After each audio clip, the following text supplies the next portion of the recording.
exactly. So they merged, and we've had the same services for the whole township. And for the whole new city, we have the very same services. Okay, so total service that the old city had, if that was more, whatever the township had or lacked and the city had, it became equal. We had, I don't care whether it was planning department, engineering department, utilities, sanitary sewer, water department, they all became one, and the township benefit was all those departments offered the township area or the township residents the very same service. Both, the city's people got the same service as the township people after the merger. But you had a lower population than the city, and yet you had a majority on the new city commission. We had it was merger of equals. But I'm saying, going forward, for the next 4, 6, 10 years, the township people seem to be more involved, weren't they? We realized real quickly that 14 people, an even number, wasn't very workable. So the city commission, we appointed a charter commission, and they came up with the proposal for a new charter, which gave, we went to the ward system because we wanted to make sure that it wasn't overbearing about township people, maybe possibly being all elected. So went to an at-large and ward system in the new charter, and that charter was presented and that was accepted. So we had three at-large commissioners and 4 ward commissioners on the new. No, it's 9, isn't it? No, it's 5 wards and 4 at-large. 5 and 4. 3 city I chaired wards. that commission. That's a lot of Okay. Hey, John, then you cover it. Okay, yeah, what happened, John? Well, as Al said, the 14 number was too large, and so the city commission did vote to set up a charter review commission to make a recommendation, and it was well populated by residents from both the former township and the old city. And in particular, we had 3 people who were among the anti-merger who were on the Charter Review Commission. From the very start, there was strong feeling that there needed to be some structure that ensured that different parts of the city would always have representation on the city commission. And the real question was 7 commissioners or 9 commissioners, which is the right number? And it was felt that the different areas of the city, given how much larger the city was geographically, couldn't adequately be represented with 7. The idea was to have 4 ward commissioners and 3 at-large commissioners, so the number 9 was ultimately proposed with 5 ward and 4 at-large. And that's the situation that exists now. The nice thing is that the mayor, who is elected by the commissioners, is not a direct popular election of the mayor in our city. It's a commission-elected mayor. Can come from any one of the commissioners. It does not have to be an at-large commissioner who is elected mayor. So sometimes we have a commissioner from a ward who's the mayor. Sometimes we have a commissioner from the at-large. And I think that tells each commissioner that he or she has a citywide responsibility and ought to think citywide, which was a virtue of the commission that existed prior to the merger, where all commissioners were elected citywide and had a citywide responsibility. And this idea that the mayor can come from any one of the commissioners, I think, has kept most of the ward commissioners from becoming too parochial and seeing themselves only as my ward and not worrying about the rest of the city. Well, the antis also tried to use this as, well, a ward commissioner never will become mayor. Well, when we went from the 14 of us became, when we had to re-elect a new city commission out of these 14 and who else entered the races, was elected, I chose to become a ward commissioner. And I was elected in my ward. And later on, I was elected the first ward commissioner to become a mayor. Now, a ward commissioner is voted on by only people in his that in ward? his particular ward. Correct. Yes. Who cannot just come from that spot, but he has to be voted on by the people. And geographically, his ward. Everybody in the city has a chance to vote for 5 commissioners, 1 ward and 4 at large. Okay, Right. I get it. Yeah, and you vote for your city commissioner plus 4 at large, so you can vote for 4 people. And I chose to be a ward commissioner, basically because of the way the people were lining up. I'm going to run for at large. I'm going to run for ward. I was reelected each time I run, and later on, my fellow commissioners elected me mayor, and I was a ward commissioner. So that proved that a ward commissioner could be elected mayor. It didn't have to be from the at-large group. Now, just in contrast to the township supervisor system, you had an elected supervisor who was your administrator, Right. right?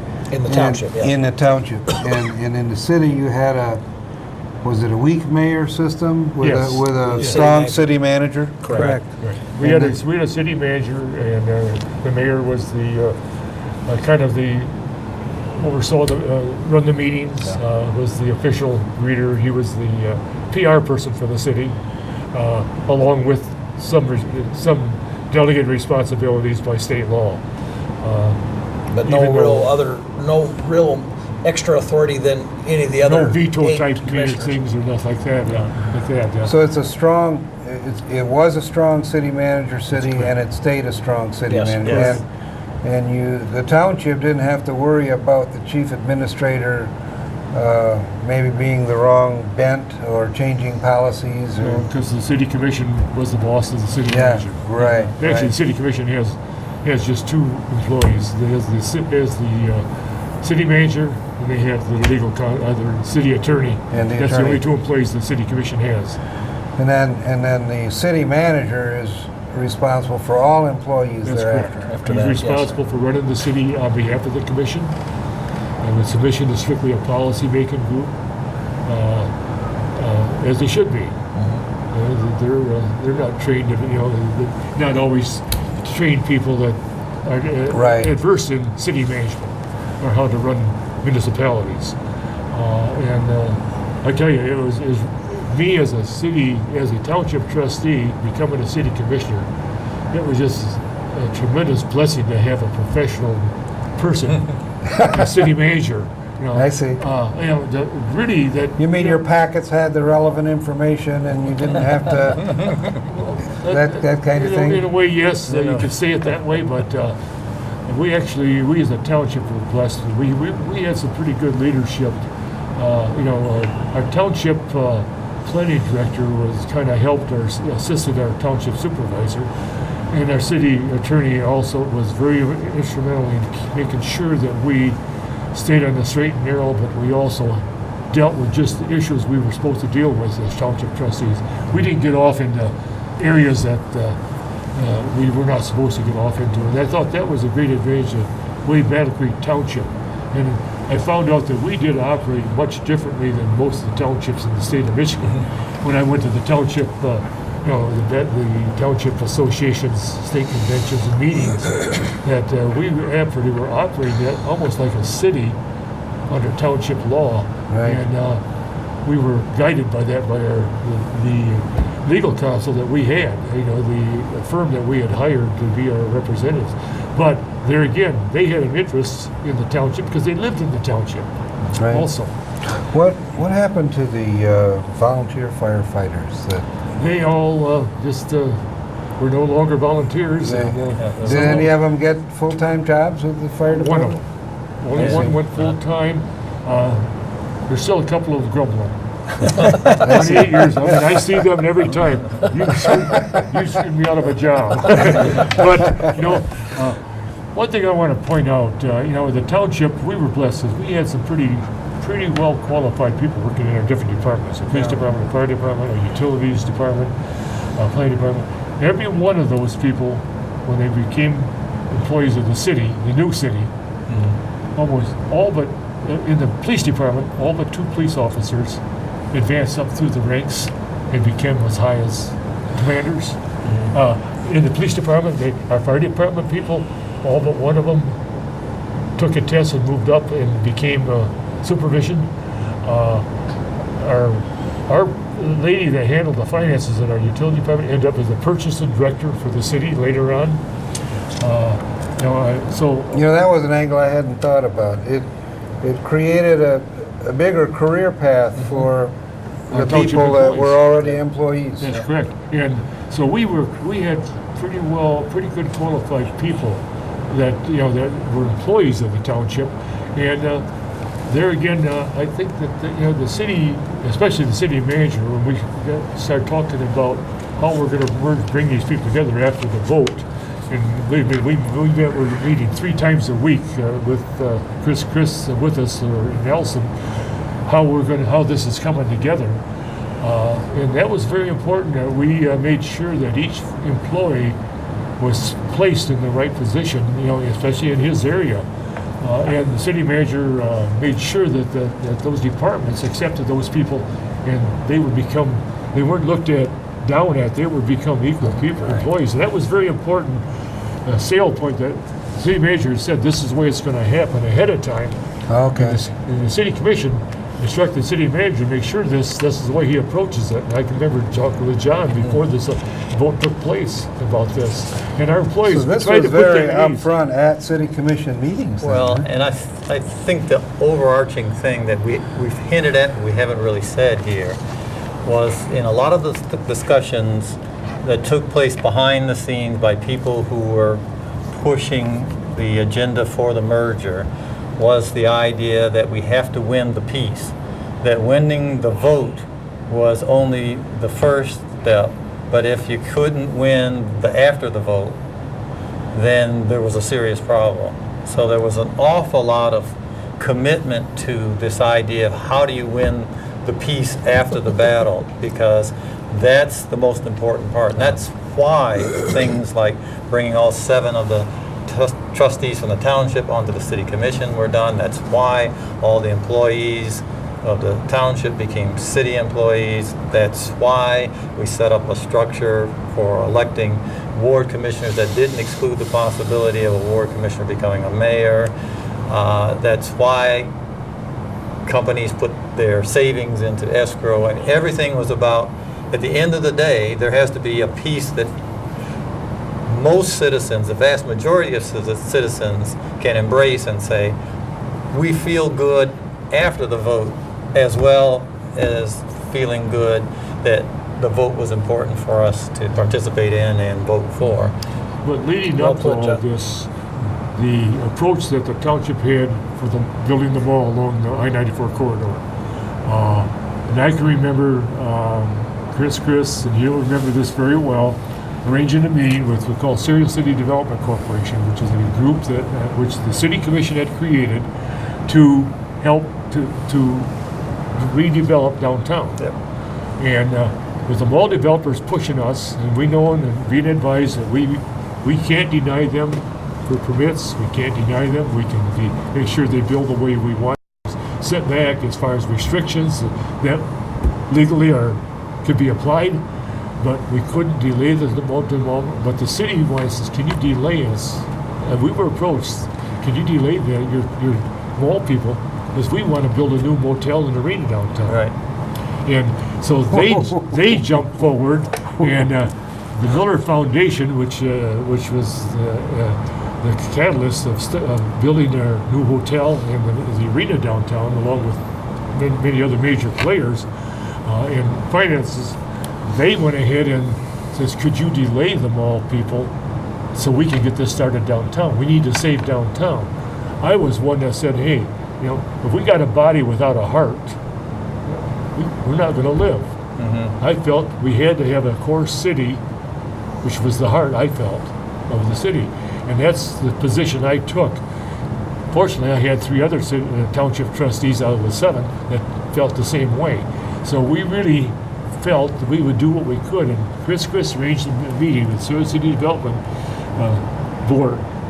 And I can remember a gentleman by the name of Jim McQuiston telling, we sit down, and that's when they asked, can you find some way you can delay them so we can build this hotel? And there was going to be part of that was going to be a retail marketing area, plus the arena. And we said, well, how do we do this? And Chris was trying to engineer what we could do, but still cooperate. And this was taken on before this was even presented to us, and how we could cooperate. But I can remember Jim McQuiston stand up to me and says, Sonny boy, I want to tell you something. There will never be a mall in Battle Creek Township. And he was right. There's no Battle Creek Township. I remember at that meeting. By the time it opened, it was in the city, Yeah, never me. But the merger took place before the township opened. The mayor at the time, state mayor, he cut the ribbon for the new mall. Mall, yep. So there never was a mall in Battle Creek Township. It was under construction, but I could never. And that was kind of a statement that really stuck in my mind. I remember Chris. We walked out of that meeting. Chris says, "You just got spoken to by one of the powers of the new city of these passes." Remember that? Yeah, Jim McQuist said, "Get your ducks in a row," and he did. But there was some tremendous leaders in the community at that time that, and some of them lived in the township. I know Mr. Miller from the owner or the publisher of the newspaper. You could talk with him, but he lived in the township, but he was a great supporter of the city. You could go to Jim McQuiston, who was probably the father of the Battle Creek Public Schools, retired Kellogg executive. But there was a core of about six or eight gentlemen you could go to, and if they said this would be good for the city, it was a possibility to make it happen. So really, as I read this, you folks haven't had the chance. I think you'll enjoy reading it, but Linda Ann Pope did a nice job in making a chronicle of everything that happened.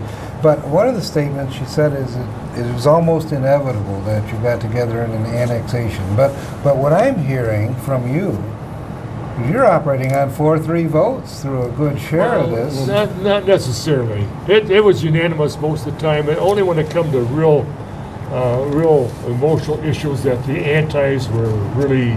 No, I mean for the annexation, it was not inevitable. You needed 5 or 6. It was more 5-2 vote in the township. I see. Okay. Yeah. The one vote switched over fairly early. I would say by the end of June that the 5th vote was solid with in favor of the proposal of the Kellogg Company of the annexation. But we were operating with a 5-2. The 2 never did come around, and they never run for office again. Dale Snyder was the one that swung about a month or so after this became a public issue. I see. The 4 of us, the supervisor, the clerk, the trustee that was a school teacher, and myself were the ones that were solid behind it. And Dale Snyder come and joined us as far as seeing what this would do for the city. And he happened to have a business in the city itself at the time, but lived in the township. But he was a very nice gentleman that really could see what possibilities, what this could do economic selling-wise. I and the other trustees, the 4 of us, we looked at the airport. And one of the persons had a real interest in what the airport could do for the community. That was our city clerk at the time, and she ended up becoming the airport advisory board. We ended up saying that Battle Creek Unlimited has so much to offer us. One of the things that happened a little before this, and I think that I can tell you this, and I can't remember the year. I think it was like 1980 or 81. 1,300 acres, I believe, or 2,300 acres that was in that military property, that was Fort Custer, became available, access, and of course it was Battle Creek Township. Yeah. And so we were contacted by the federal government, their people handled their disposal. We had first rights of refusal to buy that property. And we waived, and that was the unanimous vote by the township to waive it because we had no finances to buy that from the federal government, and gave the first rights to the city of Battle Creek. And that was the first start of Fort Custer Industrial Park. Actually, it was going to be an amusement park to start with, but that thing all went by the wayside, became an industrial park. But that was a case where we just did not have the facilities, did not have the expertise or the money to take advantage of some beautiful property close to I-94 for industrial park. We waived and give those rights to the city. The city jumped on them. They bought the property from the federal government, and Because they were set up to do it, and you weren't. And we could as a not do it. township. And that was the type of thing that helped sway are thinking, and I think it helps sway a lot of the people in the township when it comes actually down to pulling the lever and say, I'm going to double my taxes. I'm going to vote yes for this. But those are the type of things that, that we had at that time, still had at that time, a commercial airline. We had people. Later on, when I was mayor, we waived the right to have a commercial stop, just 20 miles apart. An airplane leave Kalamazoo and land here, the same airlines and so forth. But the trade-off was that the airport that now has passenger service is called the Battle Creek Kalamazoo International Airport. It's not called the Kalamazoo Battle Creek. And that was one of the concessions that I negotiated, Jim Hettinger and I negotiated with, and Chris, we know, with the County Board of Kalamazoo to rename that airport. And we said we would give up our airport service. But our commission at that time, we voted, yes, we'll give it up, and develop our airport into our National Guard and a more industrial base. They got the commercial traffic. I'm going to have to, we didn't really get into the economics here, and I think we're going to have to rely on Jim Hettinger and Joe Stewart and those folks. You could not ask for a better guy to talk to about economic We'll try to get that information included in the video, and but I did want to read this summary from 1983 that Ms. Pope put together. She did a fine job, and I'd like you folks to comment as we wrap up. In an era when people want to escape from the problems and decadence of central cities, the idea of annexation is very unappealing. However, if some particular conditions exist, chances for a successful annexation campaign are greatly enhanced.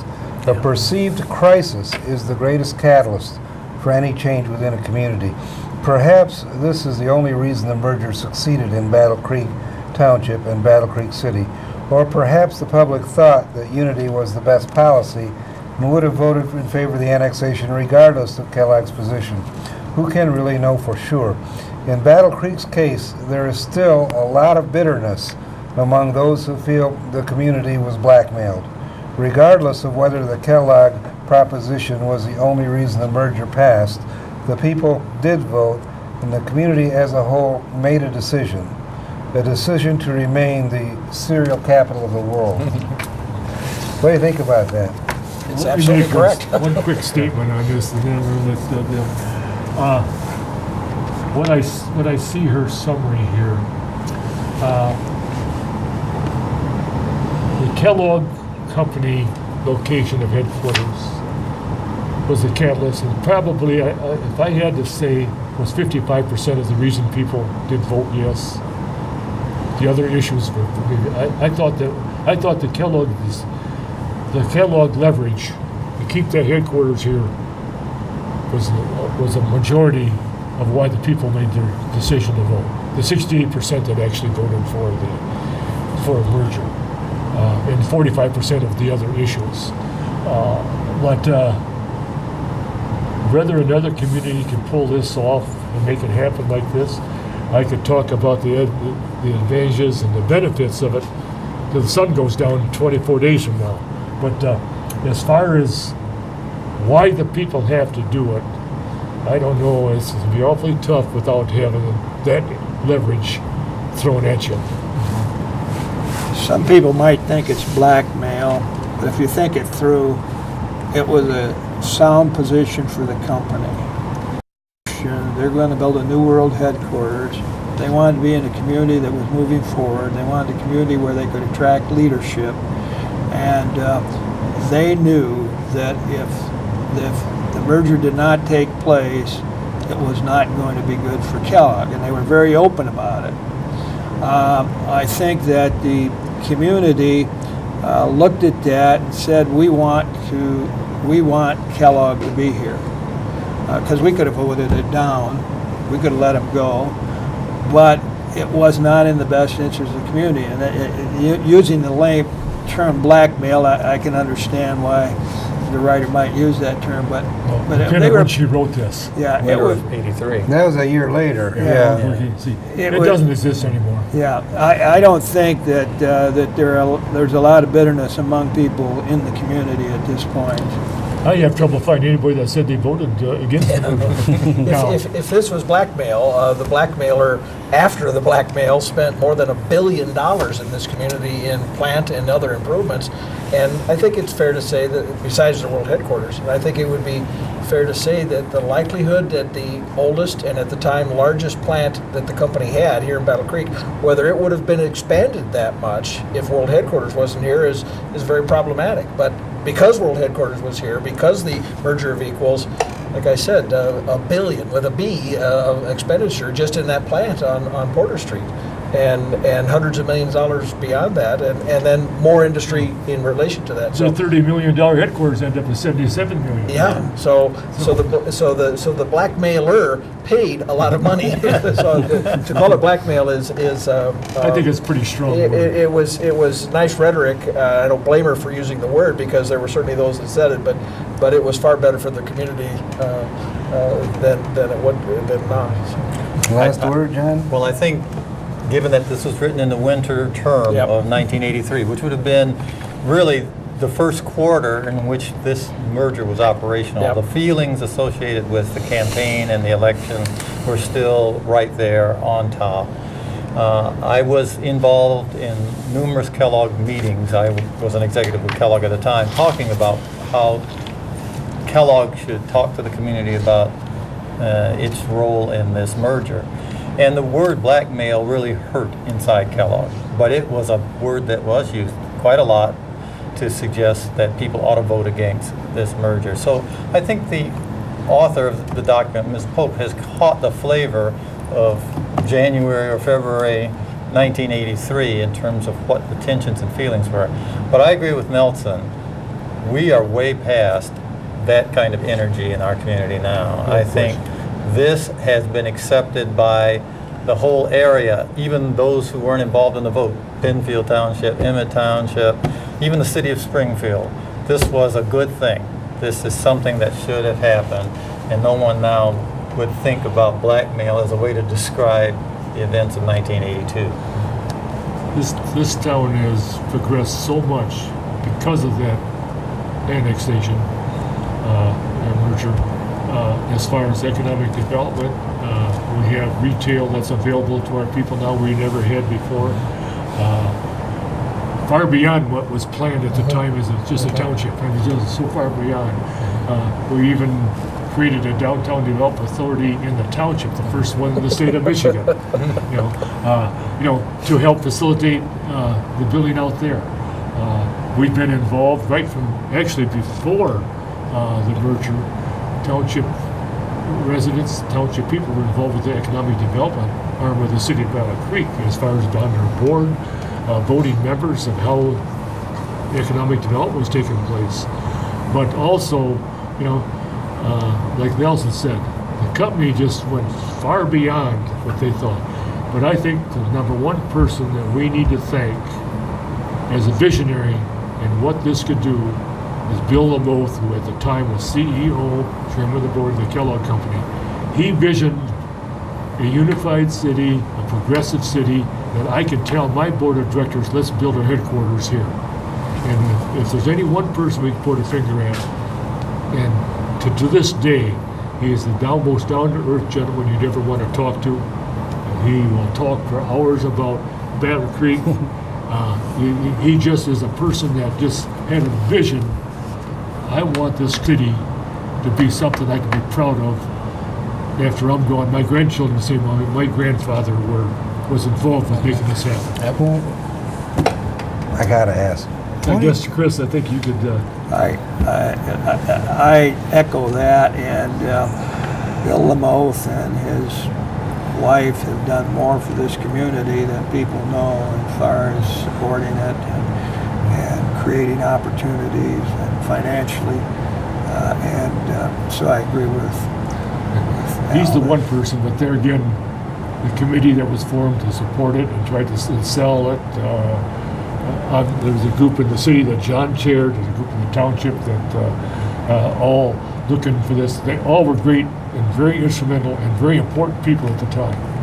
But the one person that stepped out and put his name on the line, put his reputation on the line, this company's reputation on the line, and then produced afterwards was billable. And, It's not easy. I think, thank goodness today I could call him a friend. Not easy for a corporation to start giving instructions to the government. I mean, to openly tell them what they want them to do. They said, here's the issues, now you guys work it out. They didn't come back That's and right. dictate all during this time. Right. You know, They didn't? during this issue, they said, here's the issues, here's what we're gonna do, you folks work it out. Now, sure, there was people behind working with the people for it and so forth. Right. But as far as the companies making statements day after day after day They during didn't. all this turmoil, all this coverage, they did not step Okay. forward and take part of the debate. Okay. They were very professional. That's Very that's why ethical, they're the company very- they are right now. And that's why name Kellogg is so proud of this town. The company, the Kellogg Foundation, which is actually owns a large percent of the Kellogg company itself, they were so supportive of this community now. They still are because of the community responding Because to of what what their happened. what their needs were. Now, they have responded to that, and I think the community did. The community stepped forward and said, "Yes, we want you to stay with us." And John, you know how that worked out. Oh, yeah. Anybody else? Nelson, you could come maybe a little bit more on the economic development because you've been so much involved in so many of the different things that have happened because of this that would not have happened. Maybe you can just pop off a couple of the large things that have happened because of that. Well, certainly the Kellogg Company expanded its facilities, not only the manufacturing world headquarters, but they added their what they call their Food Institute, Food Safety Institute and Research Institute, a major player downtown, in fact, and many other suppliers to the Kellogg Company were able to remain in business and grow, and the industrial park grew exponentially as a result of this annexation and the opportunities that it created. And what used to be a 2-lane road through cornfields, Beckley Road, is a major 4-lane road with growth beyond whatever the township could have imagined in 1977 and 1980. And all of that was a result of principally the greater synergy, the word Chris used earlier, of having a strong township and a strong city working together instead of fighting at the edges about who was going to get the mall or who was going to get the commercial development downtown. And this will be a daunting task for any other group of governments to take on, and it certainly got easier when you had the opportunity that the Kellogg Company presented, but those don't come along all that often. And it'll be interesting to anybody that tried to duplicate this. Okay. Well, I think we've done a good job covering this subject, and I just want to tell you all what a privilege it's been for me to meet you all, and I am one of the few people that know what you're involved in and how difficult it is to bring together pieces of the community, and it's really, you've done an extraordinary job down here, and I appreciate the opportunity to meet with all of you. Well, thank you for the Wish opportunity. Traverse City luck. I happen to have a cousin that lives up there in Acme, and is a businessman up there. And I could see where Traverse City could benefit from some way of cooperating better together, whatever method they end up doing it. I understand what you have been talking about up there when you first contacted me.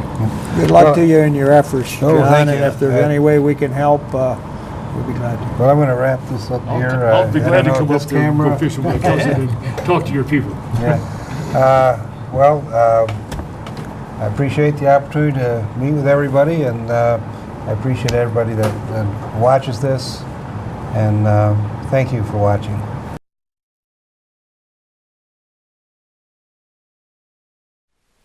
I'm here with Peter Christ, who was mentioned in our panel discussion. He wasn't able to be here at the panel, so we're handling this separately. He was talked about a little bit in the video.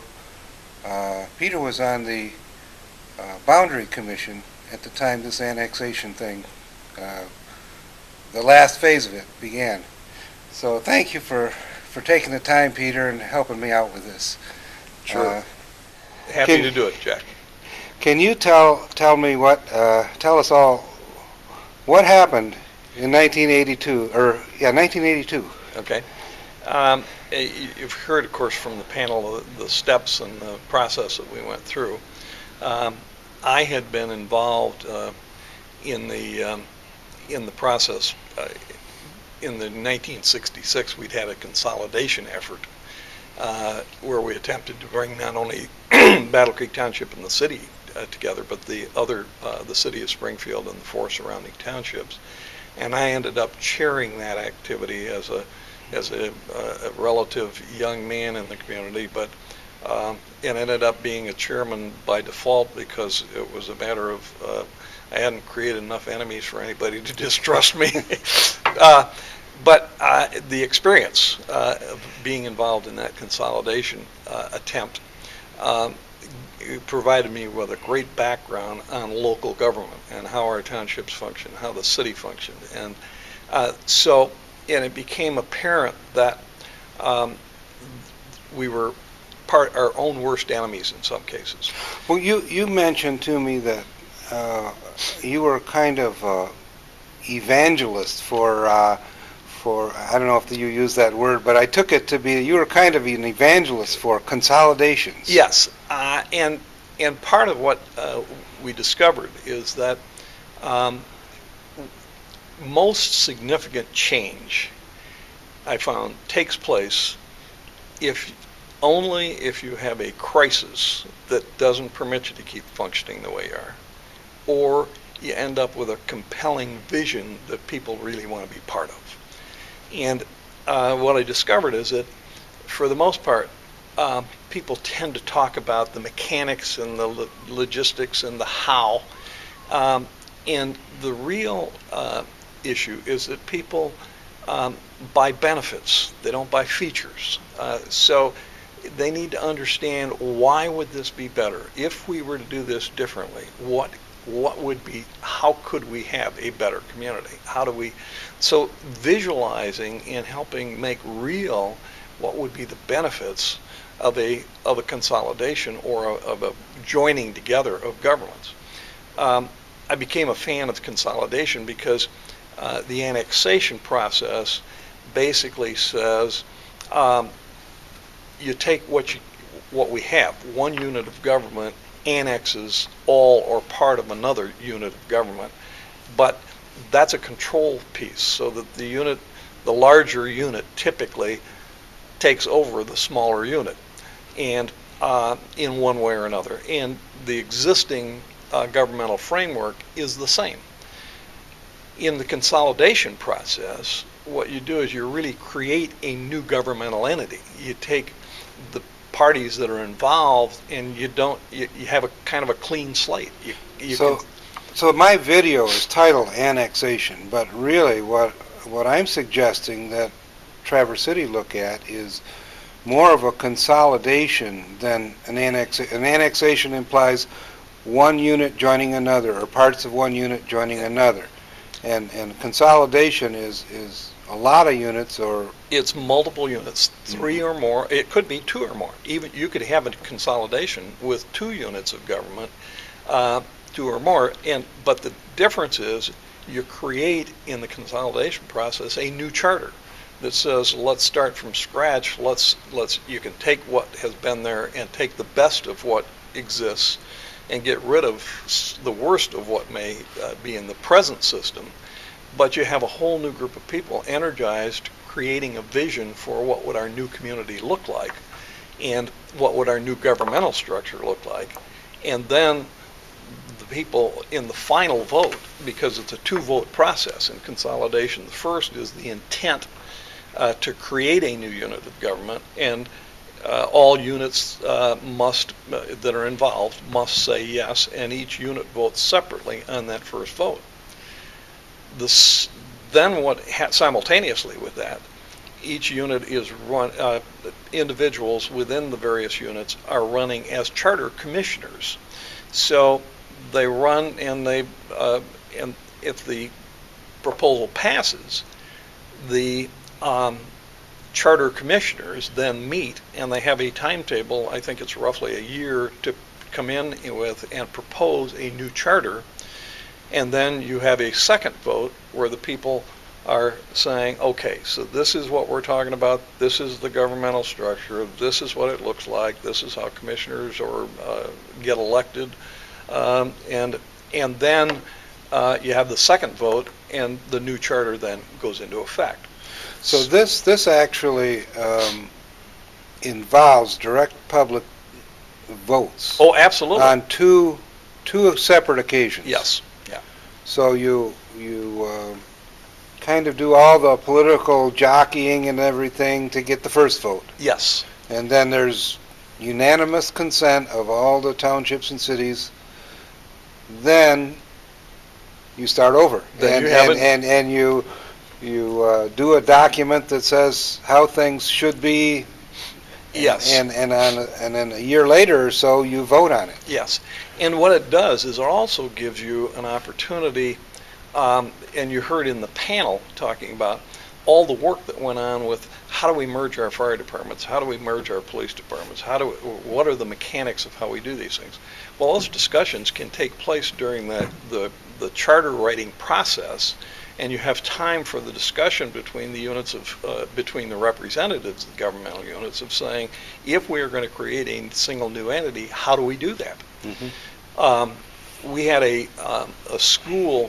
I was involved in the merging of two school districts, and part of what we had to do before we ever got they'd been meeting for 18 months and nothing essentially was happening. We raised one single question, which was, if we were to merge these two school districts, will the kids in both districts get a better education? That's the fundamental bottom line. And if the answer to that is yes, then we should leave no stone unturned to make this consolidation happen.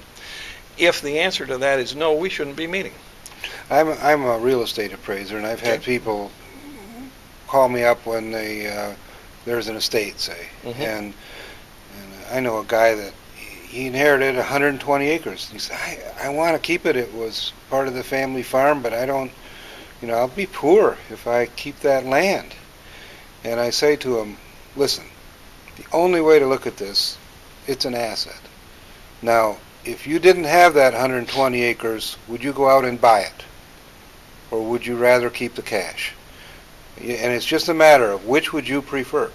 And he said, well, when you look at it that way, no, I wouldn't go buy that 120 acres. I would. I'm better off with the cash. Sure. And when you look at the government, when you look at our local government, and you say, well, if you could design a new system or keep the old one, yes, which would you prefer? Would you design the same system you have today if you were starting from scratch? Yes. And I think the answer is pretty obviously no. That's right. That's right. Most of us would not. And part of the issue that we deal with is our current governmental structures were created well over 100 years ago. They've been around for local government. And township government was really designed to serve a primarily rural population without the urban centers. Then what we have done is we've gone beyond the city boundaries, and we create a high population density. And so we create a need for the kinds of services that were designed to be provided by a city, but we are asking a governmental unit that was designed to serve a relatively sparser population in a more rural area now to provide those urban services. Well, there's been a lot of laws passed that allow townships to function like cities. In fact, Battle Creek Township was functioning like a city, right?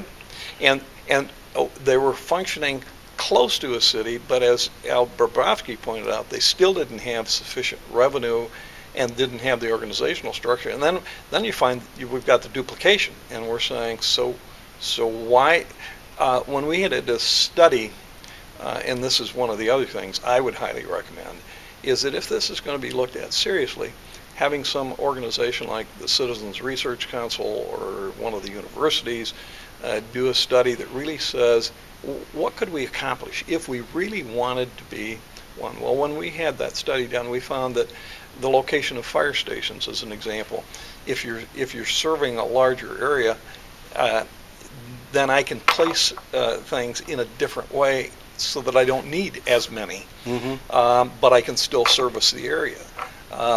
And how do I provide the services that are needed without, and part of what the challenge we ran into was, how do you serve both the urban and rural population if you take in the entire governmental unit?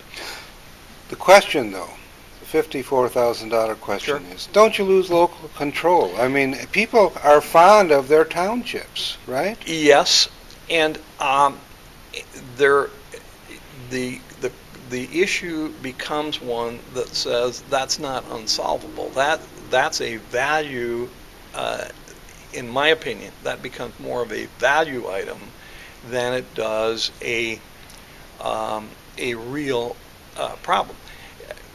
When do most people assert themselves? When they have a problem, when they've encountered they either need something from the governmental unit, or something has happened to them and they want relief from it. Most people don't show up at township meetings or city meetings or what have you unless there's something happening that directly impacts I get them. your point. So if there's trouble in a neighborhood, Yeah, and that whole neighborhood shows up at the city commission meeting, they get attention. it doesn't matter whether it's 15,000 people or 50,000, Exactly. they're going to get attention. And so then it becomes, what's the attitude of the governmental unit in terms of its relationship with its citizens? So if here's a group that says, we care about this particular issue, well, that's not in isolation. Now I got to look at, okay, how does that impact other people? Perfect example, in the city of Battle Creek, we were going to be it was Battle Creek Township. One of the issues we had to deal with, especially when the new mall went into the township, was we had to widen roads. Well, one of the major thoroughfares, Capitol Avenue Southwest, was a residential street. Yeah, it's some beautiful homes, and it was a two-lane street. Well, once you start funneling all the traffic that wants to get out to the mall, that two-lane street doesn't work anymore. If you now widen it, which was one of the proposals, to 4 lanes, traffic patterns, pedestrian traffic, kids walking to school, all those things change dramatically if you try to create a 4-lane street. So there was a huge issue in the community.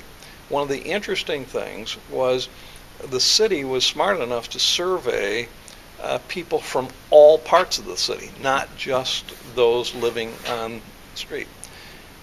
Interesting response. Most of the people who responded said, we're glad, that didn't live on Capitol Avenue Southwest, said, we're glad you asked us for our opinion.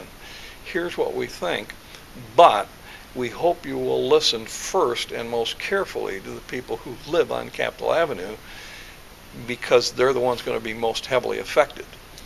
And everybody was surprised at that response, because they assumed everybody that didn't live there would say, put in the 4-lane street. Yeah, ram it through. Yeah. They didn't. They were responsive, saying, if I were living there, how would I want to be treated? What they did was they came up with a compromise that has worked very effectively. They built a 4-lane highway and striped it for 3 lanes, with the center lane only being used as left turn on occasion.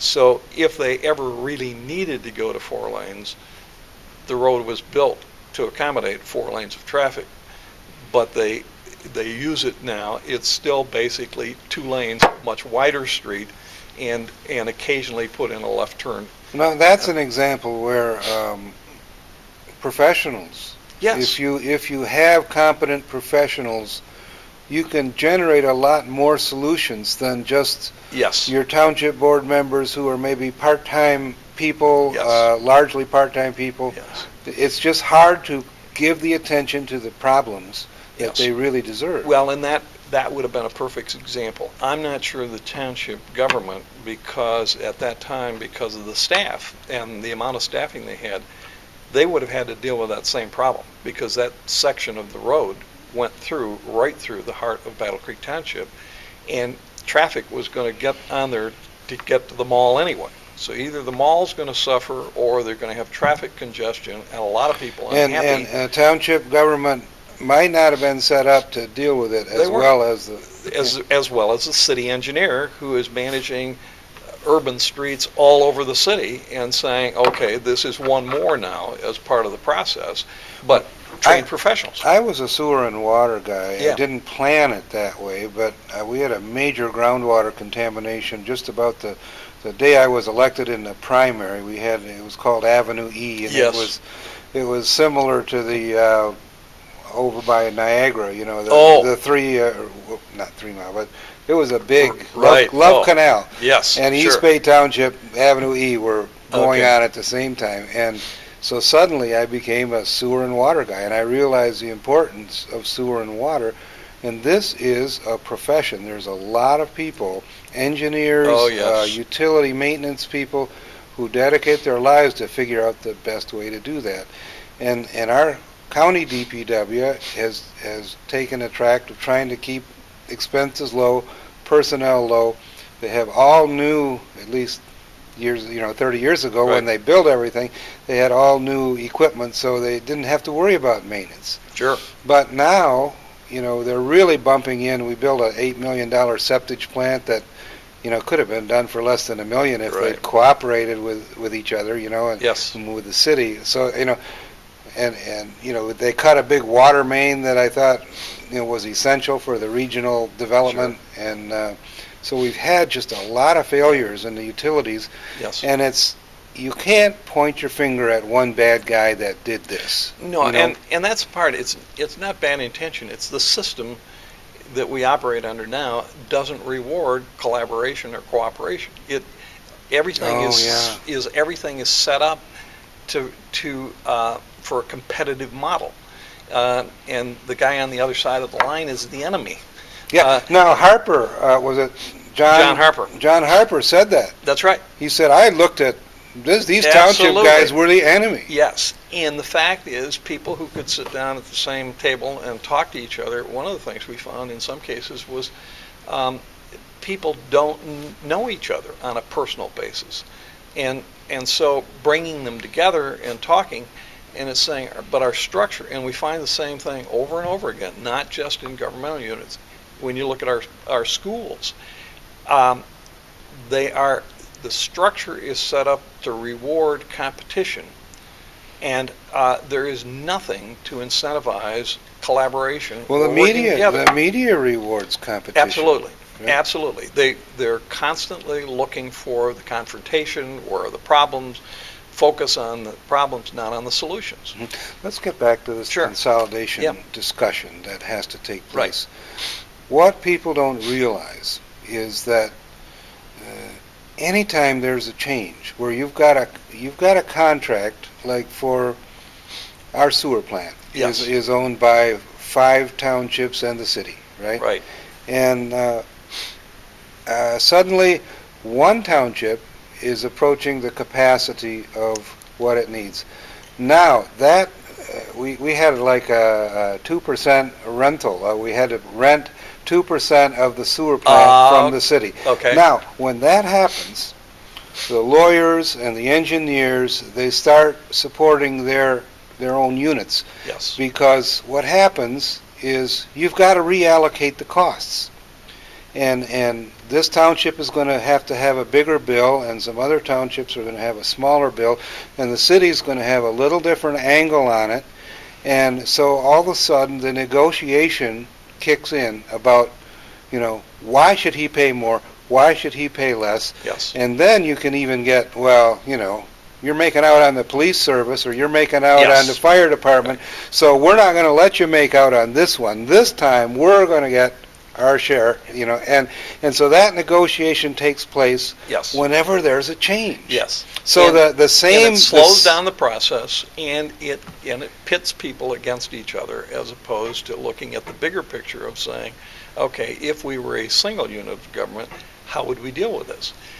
And that's why the concept of having a professional either, as I say, Citizens Research Council or one of the universities doing a study that kind of says, because they don't have those constraints. So you have kind of it's not a formal plan because it hasn't been adopted yet. Nobody has the authority to implement it. But it begins to create a vision of, so if we were one unit, what would be different or what could be different? And then people tend to want something more tangible. They're kind of saying, please tell me what it's going to be like. And so this whole concept of people buy benefits, not features. If you think it's a good idea to consolidate, my first question is why? Okay. Mm-hmm. And so I need to answer some of the whys, not in a theoretical thing, but here's a very practical. I started to use an example earlier about this railroad consolidation thing that was tied in. Well, one of the issues was one of our local investors wanted to build a hotel downtown. They were saying, with the traffic patterns the way they are now, it will never sell, we'll never be able to do that. So this railroad consolidation effort, which people had talked about for 50 years, all of a sudden became a possibility and a reality, and it was accomplished. But in the process of doing that, one of the things we found was people had mental images that they weren't ready to let go of. And so at one of our public meetings, somebody said, well, you're putting this bridge in the wrong place. And we couldn't figure out why. We'd gone through the logic. And they simply said, well, finally said, in exasperation, said, well, if you were putting the bridge someplace, where would you put it? And they said, well, we'd put it right on Division Street. That's where the problems are. That's where the backups are. That's where we always get stopped. I said, oh, okay. Would you like to know why we didn't put it there? And he said, yeah. And he said, when the consolidation is completed, there won't be any railroad tracks there. That's what we're talking about when we talk about consolidation. Now, we had pictures, charts, graphs, and everything, but everybody had this mental image of being stopped at that spot. And they said, oh, you mean you're going to take those tracks out? I said, yep. And then the next answer, then the question was, okay, knowing that there aren't going to be any tracks there, now where would you put the overpass? And the response from the guy was, exactly where you have it. I said, okay. So nobody's going to support you until they're confident that the change is going to be better. Yes, and that's what they're looking for. And how's it going to be better? And what does this mean to us as a community? One of the things we ran into when we were looking at the consolidation thing, you were talking about appraisals. We were talking about trying to recruit businesses and industry into the community. Between our 5 school districts and 6 governmental units, there were at least 36 different taxing parcels, so areas. So if somebody came in and said, well, what will be my property tax rate?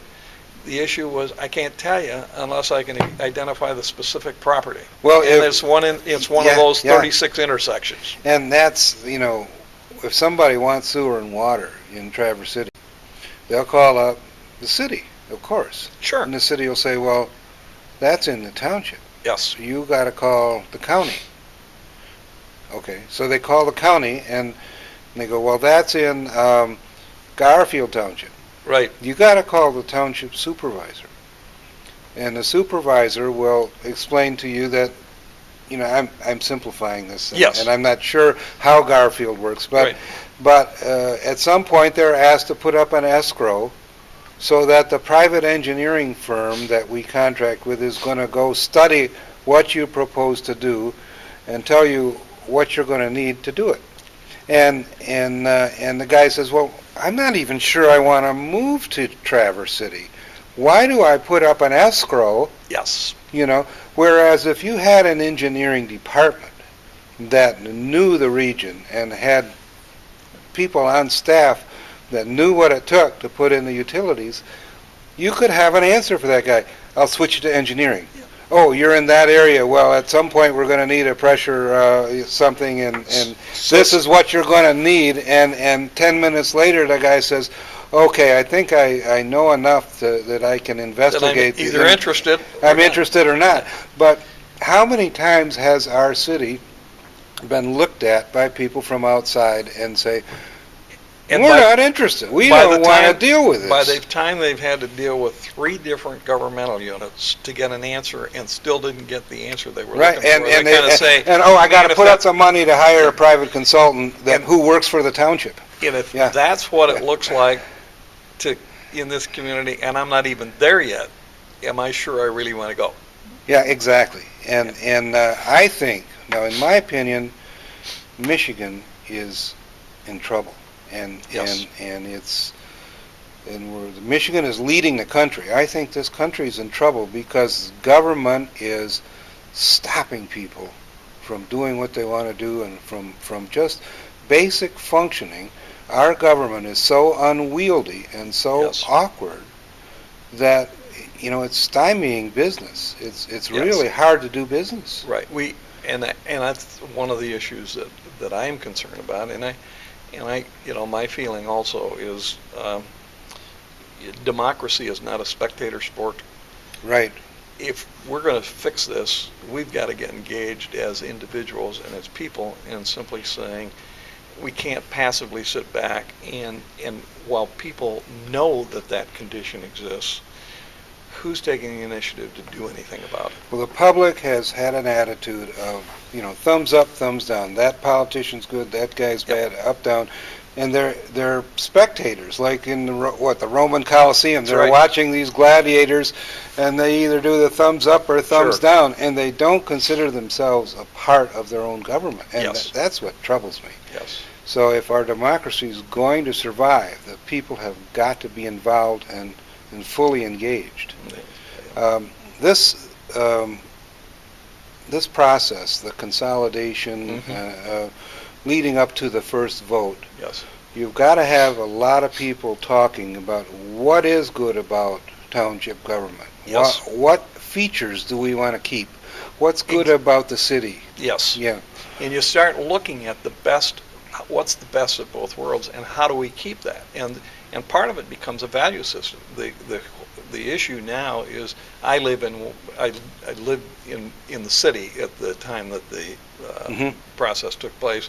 I now live in what was formerly Battle Creek Township.